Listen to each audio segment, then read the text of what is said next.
Let's get reaction to that summit between China and the EU. Pascal Lamy is the former European Commissioner for Trade and a former Director General of the World Trade Organization. Thank you so much for your time. We've had a lot of different lines coming out of this summit. We've heard Ursula von der Leyen describing them as excellent. President Xi saying, EU, don't blame China for your problems. But I do think that both sides agree relations are at a critical point. But how do you see the relationship currently? Well, it's a large, complex and important relationship.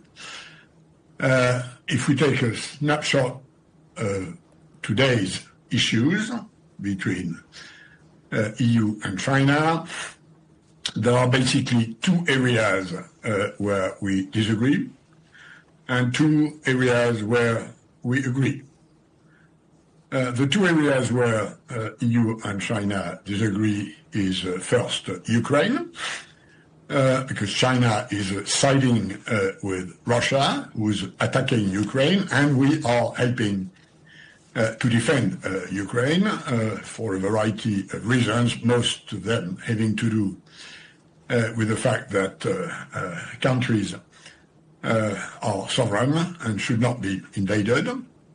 And the second area where we disagree is the Chinese macroeconomic model with not enough consumption, hence overcapacities, hence over exports as compared to the size of the Chinese market. So the two areas where we agree is defending multilateralism at a time where the US are trying to break it to their own interest.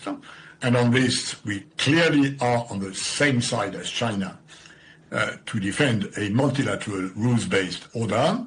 And the other areas where we agree is environment, climate, biodiversity, the ocean, on which our view that these have become existential issues for our planet, we share on both sides, and hence a rather large scope for international cooperation. Right.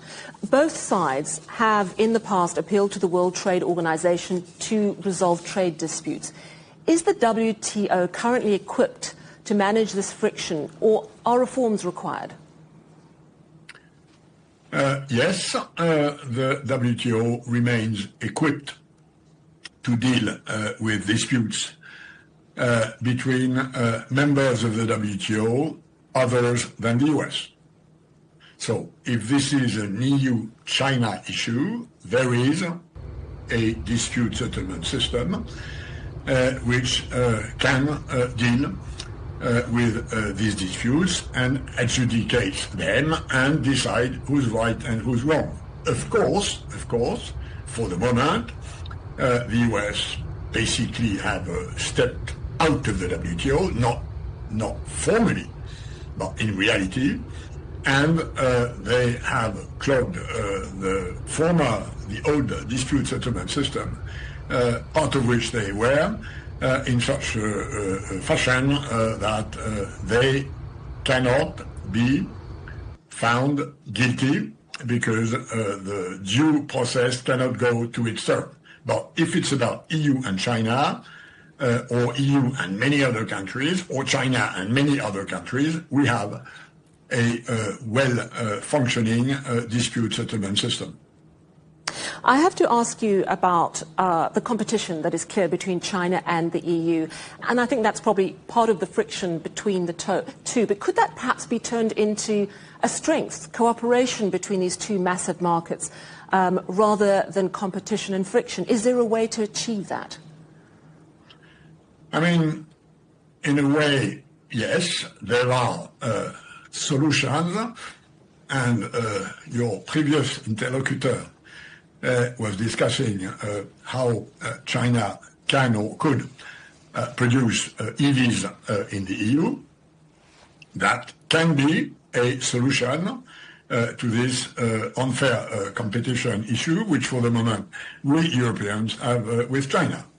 if there was an agreement between EU and China to do what China did to EU 30 years ago, which is roughly welcome on the Chinese market, provided you produce in China and you transfer the technology needed. If we could do a deal like this one the other way around with China today, I think this might go a long way into easing tensions.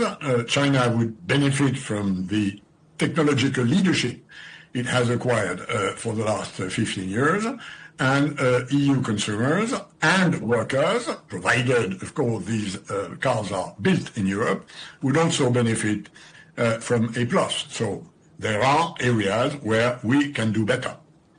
All right. Thank you so much for your time today, Pascal Lamy. He is the former European Commissioner for Trade and also a former Director General at the World Trade Organization.